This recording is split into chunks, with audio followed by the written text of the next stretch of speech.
You ever get that feeling like trying to sift through a mountain of fitness advice? It's like everyone's screaming a different secret, and you're just left there wondering where to even begin. Totally. You know? Yeah. I mean, it can be super overwhelming. So you sent us Chad Waterbury's Muscle Revolution, and honestly, this is exactly the kind of deep dive we love to do. Yeah. You know, really getting into a single resource and pulling out the actionable gold. So our mission today basically is to strip away all that confusion, all that noise, and really extract those core strategies from this book that you can actually put to use, like no matter where you're at in your fitness journey, right? Exactly. And think of this as your express pass to like really understanding Waterbury's most powerful ideas. Yeah. Right. Yeah. We're not going to like meticulously cover every single sentence, but we want to walk away with a very clear understanding of like how to actually build strength and muscle effectively based on his principles. I love that. It's almost like an executive summary, but we're having a conversation about it. Exactly. Which is way more fun. Way more fun. Way more fun than reading a dry summary. Absolutely. So this book, it's really cool because it does cover a lot of ground, from structuring your workouts to picking the right exercises for, maximum impact. And then, of course, nutrition and recovery, which are both so important. Yeah. So we've got a lot to cover today, but we're gonna make it fun. Absolutely. Make it digestible and hopefully give you those aha moments that can actually shift your training in a positive way. All right, so Waterbury, right off the bat, he drops this core principle: performance first. Mm-hmm. It's about focusing on what your body can do, not just how it looks. Absolutely. So let's talk about that. So right from the get-go, he talks about how our bodies are incredibly good at staying the same, like resisting change. Homeostasis, they don't want to change. So whether you're trying to build muscle, lose fat, whatever your goal is, your body's going to fight you every step of the way. It wants to stay the same. And he argues that the most effective way to overcome that resistance, to actually force your body to adapt, is through performance. It's by consistently improving your performance. And I love that because so often, people get really caught up in the aesthetics. Yeah. Right? Like, how do I look? And they're looking in the mirror all the time. But it's like, yeah, but can you actually perform? Can you do the things that you want to be able to do? Exactly. Like, are you actually strong? Yeah. Right. If you want bigger muscles, you have to give them a reason to grow. That means lifting heavier weights, doing more reps, whatever it takes to send that signal. You got to create the stimulus, for that adaptation to take place. I love that. It's like you're sending the body a message. It's like, hey, I need you to get stronger here. Yes. Right? Exactly. It's like, I'm demanding more from you. You better catch up. Exactly. And it's not just about adding weight to the bar every single time, right? Because he lays out a few different ways that you can actually progress. Right. It's not always about like, oh, I got to add more weight. Every time. Yeah. He talks about repetition progression. So doing more reps with the same weight. Okay. He talks about set progression. Yeah. So adding more sets. More volume. More volume, exactly. Okay. And he even gets into rest progression, which is something that I think a lot of people overlook. Decreasing the amount of rest you take between sets. Yeah. And that's a great way to really ramp up the intensity. And it even helps with your conditioning. You're kind of getting two birds with one stone. So not only are you challenging your muscles, but you're also getting that cardiovascular benefit as well. Exactly. And then, of course, we have load progression. That's the classic one. Which we love. Got to add weight to the bar. But then he also introduces this concept of speed progression, which I think is kind of a cool way to think about things. So trying to complete your reps faster, more explosively. So for people who are maybe like athletes or want to develop more power, that's a really, really good way to go about it. Absolutely. Absolutely. So it's like, yeah, you can focus on just lifting heavier, but sometimes it's about how fast you can lift that weight as well. And this is something that I thought was really interesting. He doesn't say to pick one of these and stick with it, right? Right. He actually says use at least 2 different progression methods each week. Why is that so crucial? Because your body is really smart. Right, it's going to adapt. Right, if you do the same thing over and over, it's going to get used to it. And that's when you hit a plateau. Yeah. So by varying the stimulus every week, by using 2 different progression methods, you're keeping your body guessing. Yeah. You're forcing it to continuously adapt. And that's really the key to long-term progress. I love that. It's like throwing it a curveball. Exactly. Just when it thinks it's figured you out. Yeah. It's like, nope, not today. It's like, nope, something different. I got to keep up. And that kind of leads us into this idea of periodization, right? Like having a plan Yes, for how you're going to manage these progressions over time. precisely. Periodization is just having a structured plan. Yeah. How are you going to manipulate these variables over time, Yeah. to prevent your body from adapting too quickly and just keep making progress? So it's not just about going in the gym and just doing whatever you feel like, Exactly. which, a lot of people do, and that's totally fine. Yeah. But if you really want to maximize your progress, having some sort of plan in place, some sort of periodization scheme, Absolutely. can really help you achieve those goals. Absolutely. He talks about undulating and conjugate periodization as two very effective systems. Yeah. But it's all about having a plan, and sticking to it. No, that's for kind of like general progress, right? But what if you have a specific goal? Like, let's say you really want to pack on some serious muscle mass. Or maybe you're like, you know what? I just want to get super strong without adding a ton of size. Yeah. Does he offer specific guidance for that? He does, and he does it in a very cool way. He introduces this concept called the volume method, Okay. which is a really practical framework, to apply to your training. Mm-hmm. And the idea is basically that there's an optimal range for your total set rep volume per muscle group, depending on your goal and your training phase. Right. And this is especially true for natural lifters. Right. So, he's very big on not following these cookie cutter programs, not looking for magic formulas. Right. It's about understanding these principles and these volume parameters. And using them as a guide. As a guide, exactly. So how would this volume method, how would it apply if your goal was to maximize both strength and muscle growth? Like you want to get bigger and stronger. So for that goal, he suggests a total set rep volume per muscle group per week, somewhere in the range of 24 to 36 reps. And you'd be using weights that are about 80 to 90% of your 1 RM, your 1 rep max, the heaviest weight you can lift for a single rep. Got it. And he recommends rest periods in that range, like 70 to 180 seconds. Okay. And training each muscle group maybe 2 to 4 times a week. Okay. So, you can kind of play around with the rep ranges within that. Okay. You do slightly lower reps with heavier weights, longer rests, or you could do slightly higher reps with a little bit lighter weights and slightly shorter rest periods. Got it. And both of those are going to stimulate muscle growth, but you're also getting stronger at the same time. So it's really finding that sweet spot for you. Like what feels good, what allows you to make progress. Exactly. Okay, and what about if your primary focus is just pure strength? Pure strength. You're like, I don't want to get any bigger. Right. Just strength. So in that case, the volume method shifts a bit, You would decrease the set rep volume significantly because you're not trying to induce a lot of hypertrophy. Right. The focus shifts even more towards higher intensity. Okay. So you're consistently using heavier weights closer to your 1 RM, and you're still using those longer rest periods to allow your central nervous system to fully recover. Got it.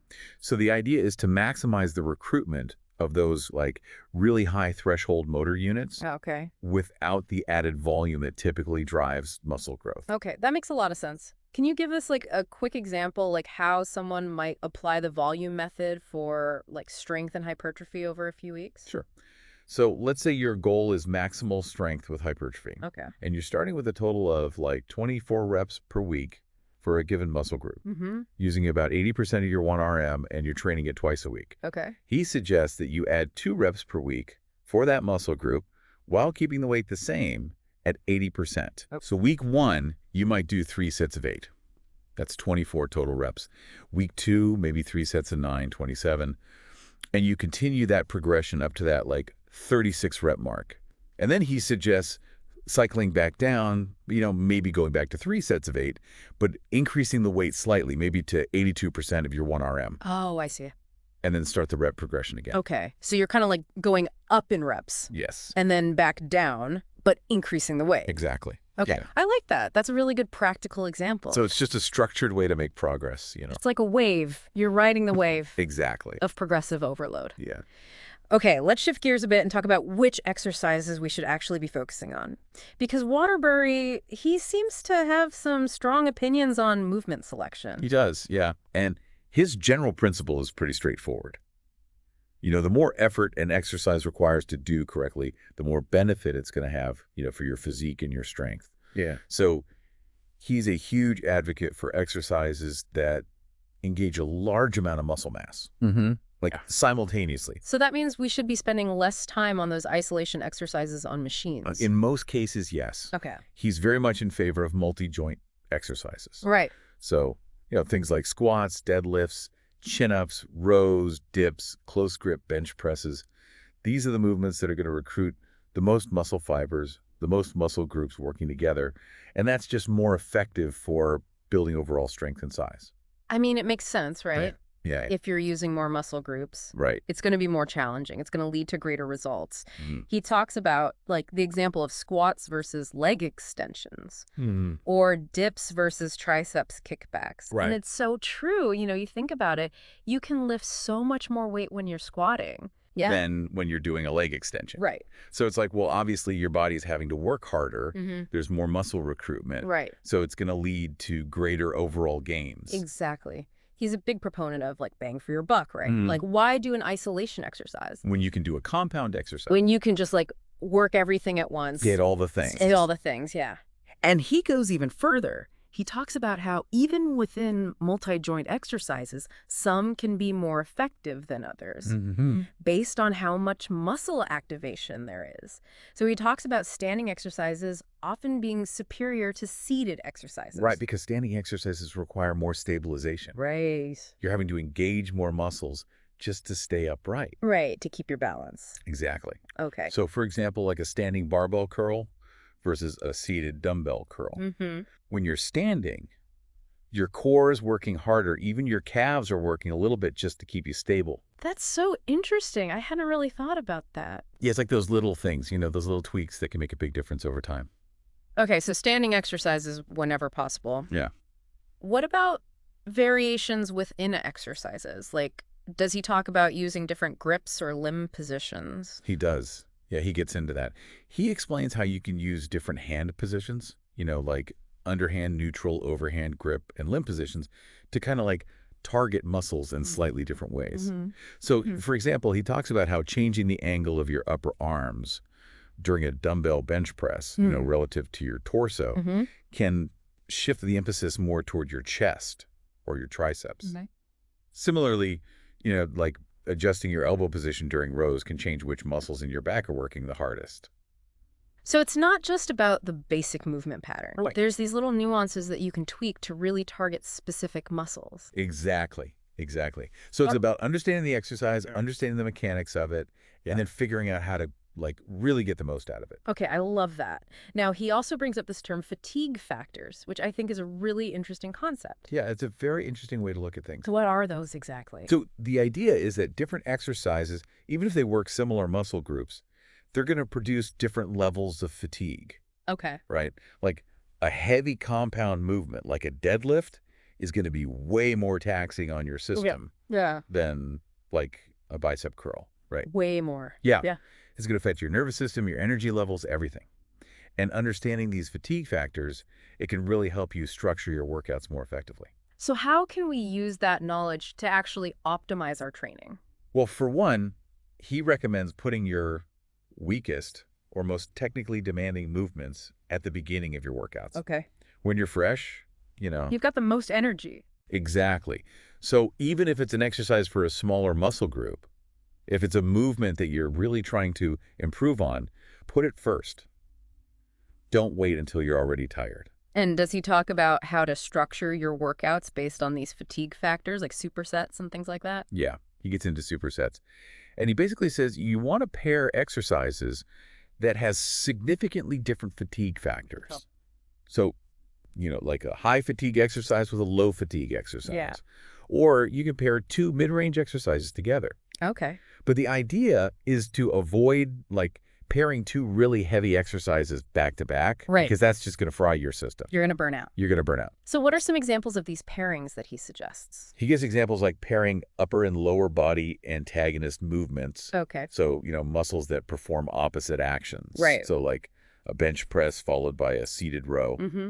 Or a shoulder press paired with a lat pull down. Got it. Or even a leg extension immediately followed by a leg curl. Mm-hmm. And he advises against pairing exercises that work the same muscle groups back to back. Okay. Or they could affect your grip strength. Mm-hmm. Like doing deadlifts and then immediately doing bicep curls. probably not a good idea. Because you're going to fatigue that grip. Yeah, you're going to fry your grip. And then your biceps curls are going to suffer. Exactly. Exactly. Okay, that makes a lot of sense. So strategic exercise selection, superset pairings, all super important. Now let's get a little bit more into the nitty-gritty, the science behind muscle growth and strength development. Waterbury, he talks about the importance of understanding motor units. Yes. So can you break down for us what are those? Why should we as lifters care about them? So a motor unit is basically a single motor neuron, which is a nerve cell in your spinal cord, and all the muscle fibers that it controls. Oh. And the key thing here is that larger muscles have larger motor units, meaning each motor neuron innervates a greater number of muscle fibers. Okay. And to generate more force, to lift heavier weights, you need to recruit more of these motor units. So it's like turning on more lights. Exactly. Exactly. The more lights you turn on, the brighter the room. The brighter the room. Okay. Yeah. So that's why we want to recruit as many motor units as possible when we're lifting weights. Exactly. That's how you get stronger. That's how you build muscle. Okay. And he then goes on to break down the different types of motor units and muscle fibers. So we've got type S, type FR, and type FF. Yes. Can you walk us through those? So type S or type I, these are the smallest fibers. They can tract slowly, and they're mostly used for endurance activities. Okay. Like, long distance running. Type FR or type IIA, these are intermediate. They're kind of in between endurance and power. Okay. And then you've got type FF or type IIBX. These are the biggest, the fastest, the most powerful fibers. Okay. But they also fatigue really quickly. And these are the fibers that have the most potential for growth. Got it. So if you want to get jacked, you got to target those type FF fibers. So we want to be hitting those type FF fibers if we really want to see that growth. Exactly. How do we do that practically, like in our training? So to really activate those type FF fibers, you need to lift heavy, Okay. near maximal weights, like around your 3-rep max or heavier. Okay. Or you got to use like really fast, explosive lifting tempos. Okay.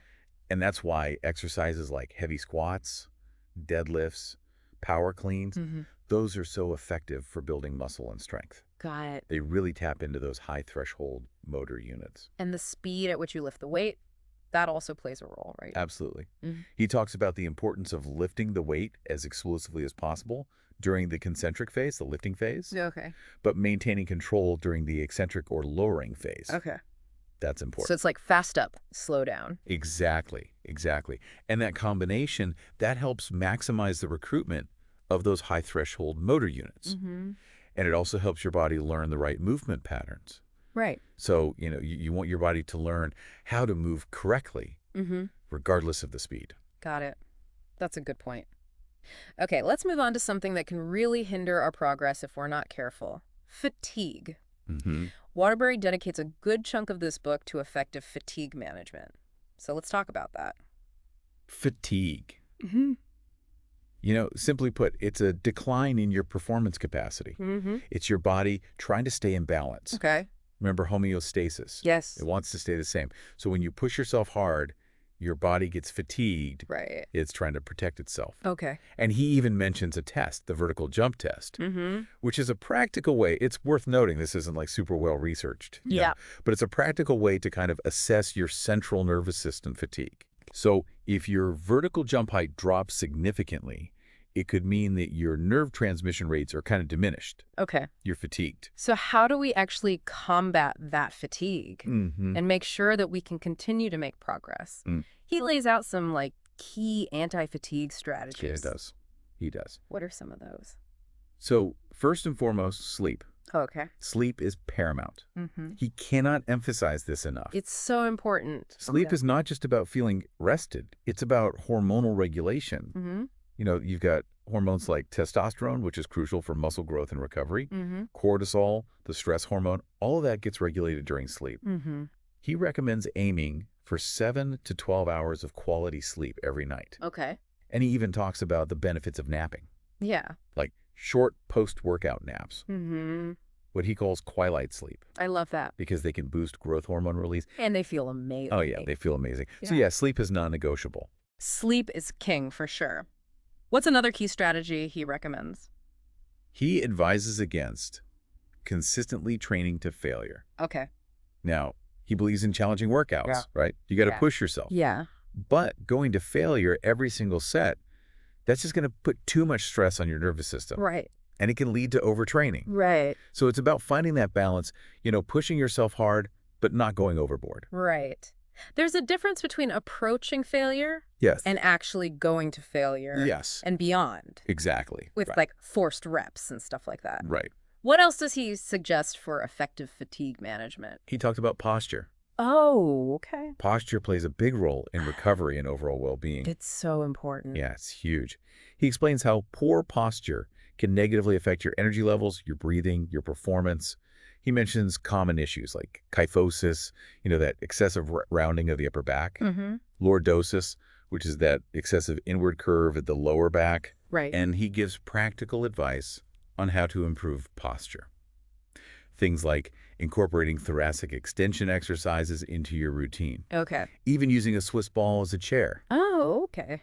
Just to encourage more active sitting, core engagement. I like that. That's a good tip. And what about flexibility? Stretching. How do those tie into fatigue management? So he says that stretching, basic stretching, it's not about becoming a contortionist. Okay. It's about restoring muscle length, reducing tension, Right. promoting better recovery. Okay. He recommends a daily stretching routine, ideally after your workouts or on rest days. Okay. He cautions against static stretching first thing in the morning Okay. because your spinal discs are more hydrated. Right. He gives examples of specific stretches, like hip flexor stretch, hamstring stretch, stuff like that. Okay. Just basic stuff, but important. So it's just about maintaining that mobility, that flexibility, and helping those muscles recover. Exactly. Yeah. Exactly. Okay, we can't talk about building muscle and strength without talking about nutrition. Of course not. Come on, right? Food is fuel. It's so important. And Waterbury, he clearly believes that nutrition plays a massive role. Oh, absolutely. He's a big believer in the saying, you can't out-train a bad diet. Right. He puts a huge emphasis on nutrition, and for good reason. Yeah. He says it accounts for a significant portion of your results. He even mentions that common 80% figure. Like 80% of your results are determined by your nutrition. Right. It makes sense. So he delves into macronutrient ratios quite a bit. And he mentions that outdated 6-30-10 like carbs, protein, fat recommendation. Yeah, the classic. And he suggests a more balanced starting point. What is that? He suggests a 3-3-3-3-3-3-3 ratio. Okay. Carbs, protein, and fat. Okay. And that's a good starting point for most people, if you're looking to gain or maintain muscle, while also managing your body fat. But he also emphasizes that this is not a hard and fast rule. Right. You got to listen to your body.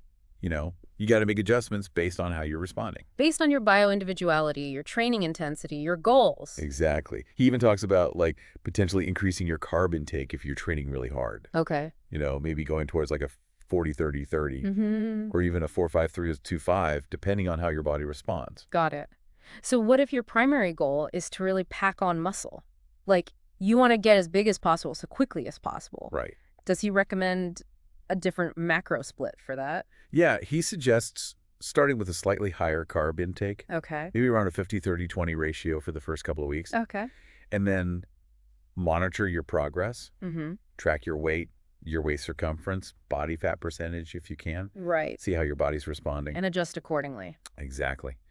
And he provides some guidelines for calorie intake based on your body fat percentage and your activity level.